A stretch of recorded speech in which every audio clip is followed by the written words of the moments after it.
So in this video I want to talk to you a little bit about the difference between volume eating and food density.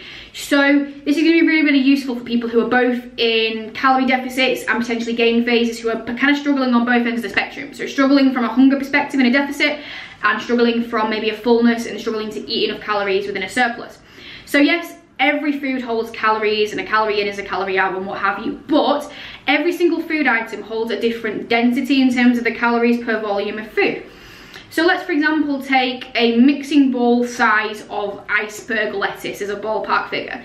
The calories in that would probably be something along the lines of 40 at max, and that's a lot of spoonfuls of lettuce. Not to say that that's enjoyable by any means, but just to give you the picture.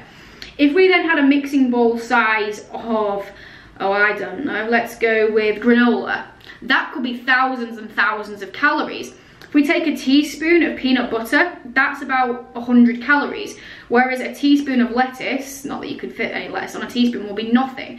So you see the difference between the density and the volume. Now, one of the main drivers of satiety and fullness is the cues between our brain and our digestive system. So when we start to digest food, your body will send signals from your digestive system up to your brain to basically release satiety hormones to tell you that you are full. So the process of chewing and breaking down food actually creates fullness.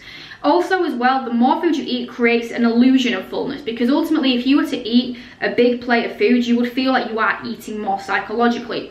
So those two things are super beneficial within a deficit to help you feel fuller and not feel as deprived. So that then means that when you are in a deficit, you want to be making choices in terms of finding foods with higher volume, in terms of the amount of calories that you get. So you want a big plate of food for not a many amount of calories. Foods like, chocolate, peanut butter, very high fat, high sugar foods, yes, they may be more palatable, but the amount of calories for the size of it is not very big, and that's going to leave you feeling hungry because it's going to be gone with a matter of seconds.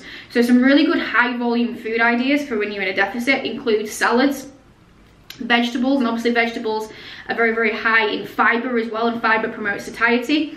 Lean protein, again, protein promotes satiety because it's the most satiating, filling up macronutrient. So things that are really good are things like egg white omelets and omelets, because they are really big in the amount of volume. Sugar-free jelly is quite good, and you can make those packet jellies for about 40 calories and make a full-size mixing bowl.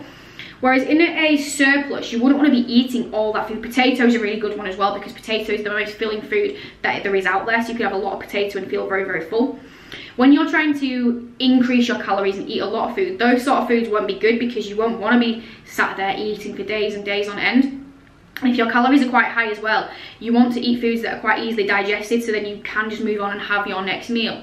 So things that are really good in this instance are things that are very dense for the amount of food. So things like granola, nut butter, nuts and seeds, things that are very small in terms of the size of them, but have a lot of calories for the size of them.